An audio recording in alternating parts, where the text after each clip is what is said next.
First of all, I want to wish Coach Venables the best of luck. Got a ton of respect for him and his program and how they do things, and think a lot of him personally as well. Just so happy for our players to come off the heartbreak of last week and respond like we did today was really freaking awesome to watch. I think there was very much a mentality with our players after last week of enough's enough.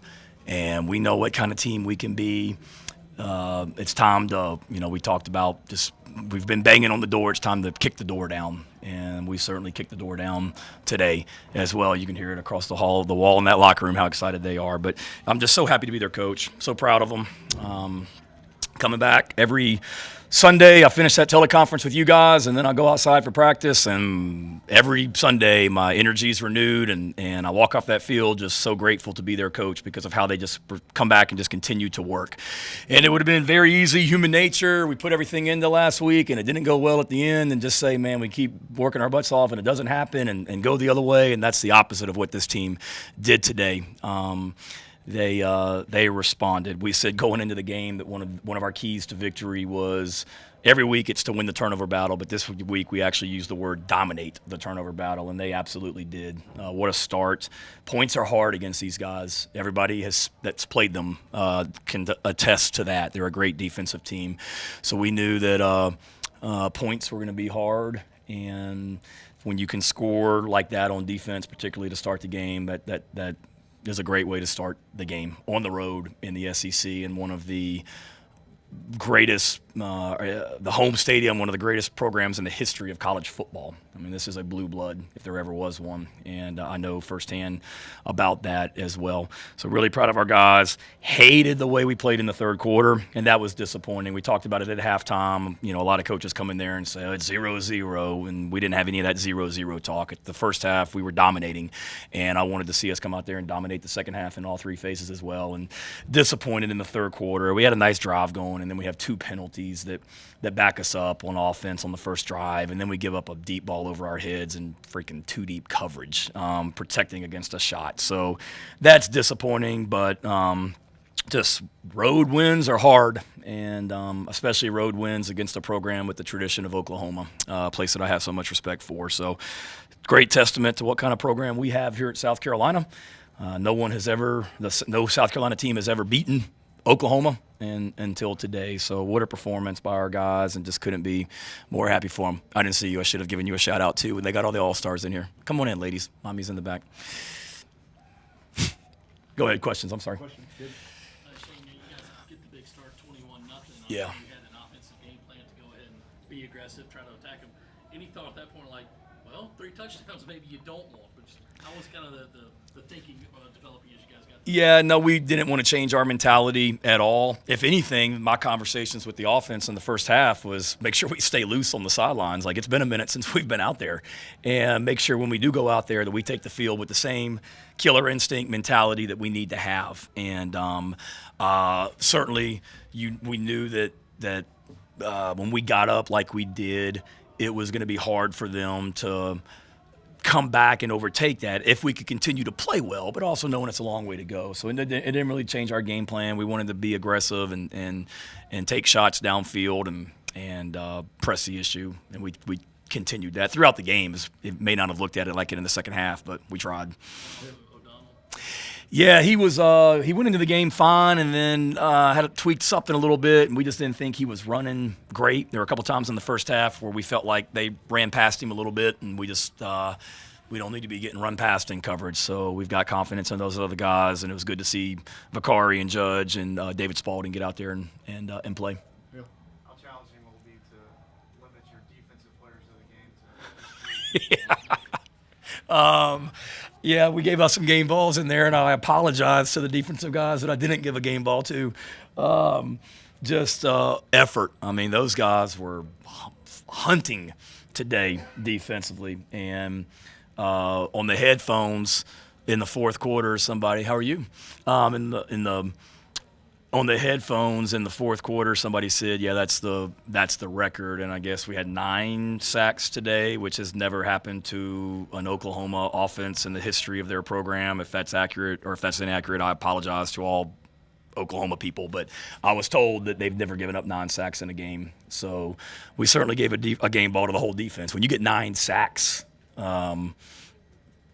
that's really good. And but we continue to get better, without a doubt. We got a lot of young guys in there today up front on defense. Fred Johnson played a lot at linebacker. So we just continue to get better. And we told our team, Hale, that we've played 6 games.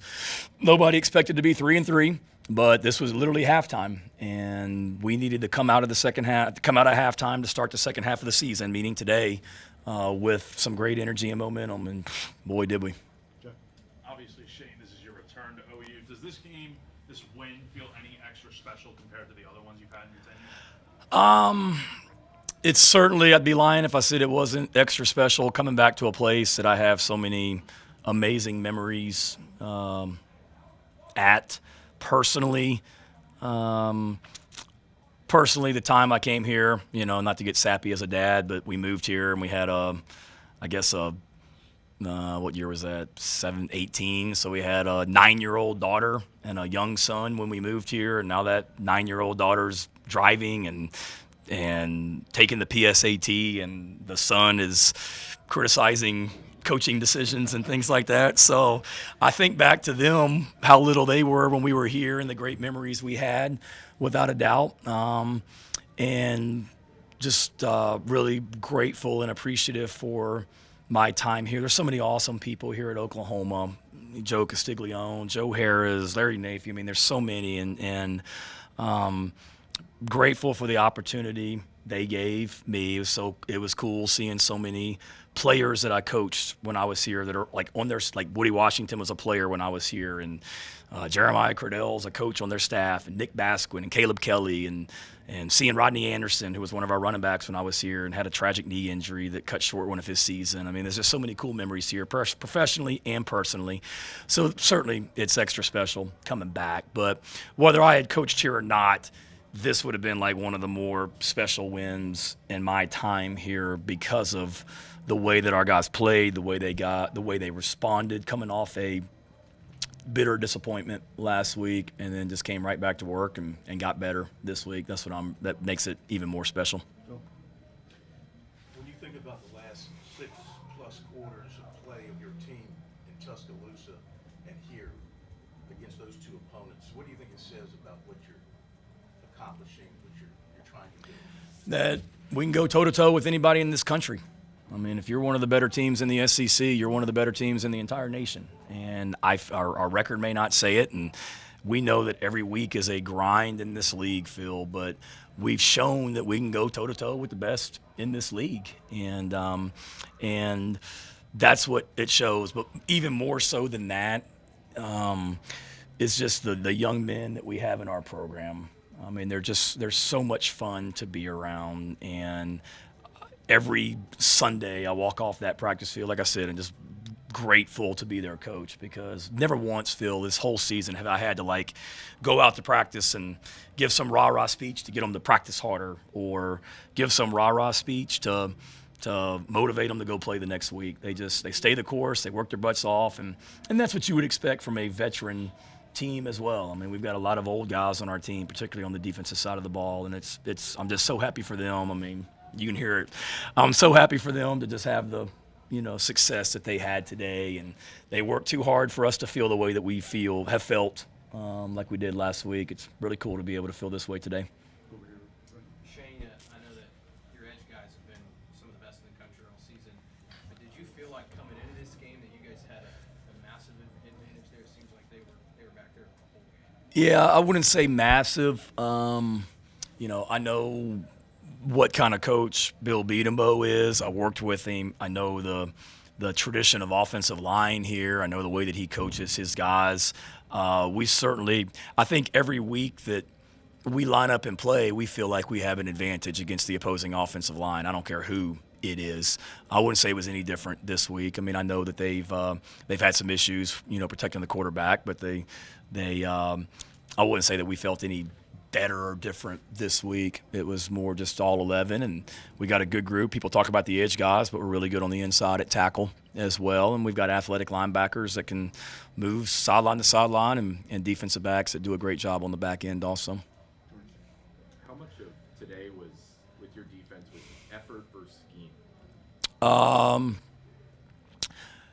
Great question. A little of both. I mean, it's always scheme, and Oklahoma does a lot defensively, schematically, but I feel like we do too. I mean, sometimes when Clayton gives me the installs, that was a slip. When Clayton gives me the installs for like what they're doing on Monday night, it's like the base game plan. Tuesday it's third down. Wednesday it's red zone. When he gives me it, I mean, sometimes that packet's like that. I'm like, oh almighty, like, can we get all this called and coached? But we've got older guys and we're able to do a lot. So certainly it's scheme, but I think just defense in general is about effort. And I told you guys the keys to the game this week. One was dominate the turnover battle, but the other key that we talked about all week was straining, and STRAIN. Like, you got to strain every play, and we did that. I said that because of the respect I have for this program, because I know how hard they play. I mean, so many of their sacks come from first, second, third, fourth effort. I mean, that 32, our Mason Thomas, we recruited him. Like, he is relentless when it comes to rushing the quarterback. So we knew that we had to play harder than they did. And, I never have to motivate our guys to play hard, but it was certainly a key this week that we needed to really strain to make plays today. On the 3 turnovers early, I guess do you remember ever being part of a game with a sequence like that right off the bat? And 2, is there anything you notice, any similarities between those 3, either schematically or just a common thread between 3 plays like that in such a short period? I'd say the one common thread is Nick Emanwari is an elite football player. Wow. Yeah, he's just a really good player. So credit to him with the plays that he made. It goes back to effort. Play games like that. I can't remember one where just you get off to a start like that, where you score on defense like we did and fly around. I mean, those guys were on a mission today to get takeaways, and they did it from the jump. Offensively, what did you see out there? I mean, I would guess you kind of touched on it earlier, being so big, so quick. Yeah,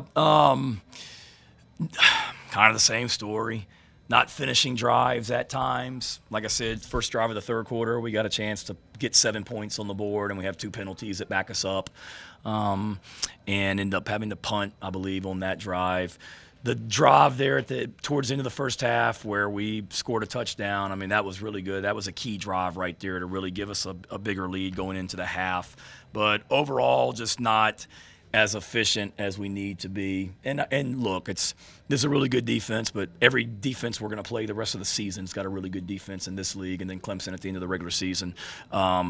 So we need to be better. I think we're going to look back at the tape and we're going to see that we had plays there. We took a sack where I think we were getting ready to throw a deep ball in the fourth quarter, where we maxed it up and got beat in protection at the tight end position. And Brady was supposed to be getting some help on that play, and I don't think he got the help quite like he needed. And we took a sack, so we've just got to we're stubbing our own toe too much offensively, and we've got a bye week now to really hammer in going into game 8, where we can be a lot more efficient offensively than what we were today, for sure. Now, we did a great job. I'm sorry, I'll come back. We did a great job of protecting the football. Like, did we have a turnover? Okay, so coming into this game, that was huge. When I say the key was to dominate the turnover battle, it was because Oklahoma coming into this game, I think, was number 7 in the country in taking the ball away, and we were 12. So it was going to be critical to whoever won the turnover battle. And my mom was going to win the football game, and a key was to dominate it, and we dominated. I'm sorry. Shane, a very Oklahoma-centric question for you. You were a part of some offenses at Oklahoma that are some of the best that college football's ever seen. It's been a 180 here in Norman in terms of what it looks like defensively and offensively for Oklahoma. What's maybe the biggest difference that you've noticed offensively? Is it something that we're just struggling to find success? Is it a talent thing? I guess what is the biggest difference that you've seen from when you were here to now? Yeah, I mean, certainly injuries are an issue. I saw Jaden Gibson before the game. I know what kind of player Jaden is. We tried to recruit him to South Carolina. I know the transfer receiver. I think TJ's locker is like right there, so that's who you continue to hear as well. The transfer receiver from Berks, he obviously is a weapon. And I told Coach Venables after the game, like, I've been there. We had injuries on offense last season. We had 9 different offensive line combinations in the first 9 games. We started, 3 true freshmen last year on the offensive side of the ball for us. And this ain't the league you want to be going through growing pains in, just because of the defenses you face every single week. The general manager of the New York Giants was here today, and I was telling him before the game, like, this is like, I see you pop up there, Jack, as well. Giants, aren't you a New York guy? Or you're a Buffalo guy? Yeah, sorry. All right. I gotcha.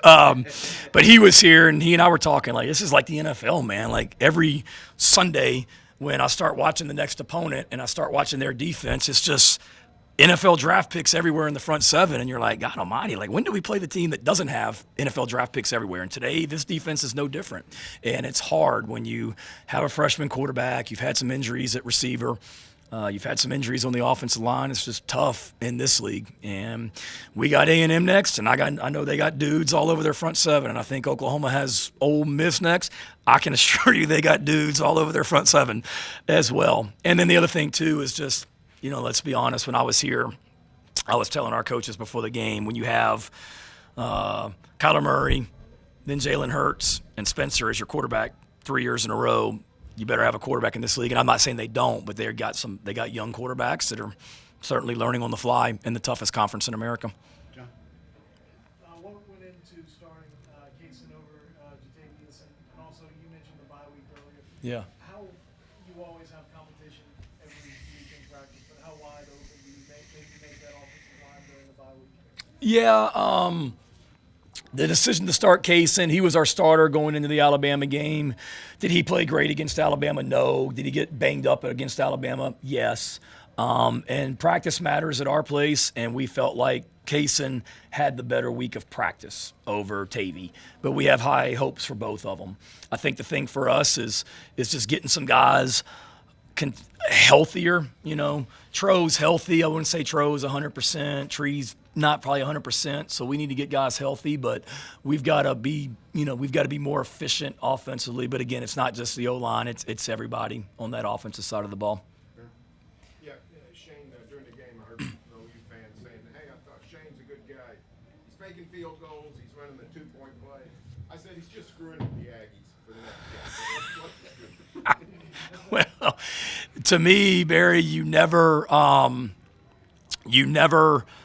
relax. I mean, this is a good football team that no matter what the score was at halftime, like we're trying to score points, and that's what we were trying to do. So the 2-point conversion, if you go by the charts that people say, when you're up by whatever we were at that point, the chart says to go for 2. And we had been saying before that, like literally the whole second quarter, the next time we score a touchdown, we're going to do this. We've done that. These guys that have followed us, we've done a lot of those muddle huddle extra point things with our field goal team to try and steal 2 points. So we said at the beginning of the second quarter, the next time we score a touchdown, we're going to do it. So that's what that was. And then the field goal at the end of the half, we had it. Brady was wide open. Kai hung on to, I can't believe I'm saying this about our punter. Our punter hung onto the ball too long. And if he had just gotten his head around and just heaved it, we got what we wanted. And that was just something that into the half, they're in a max block situation where they're coming after it because it's the end of the half and they're probably not worried about a fake.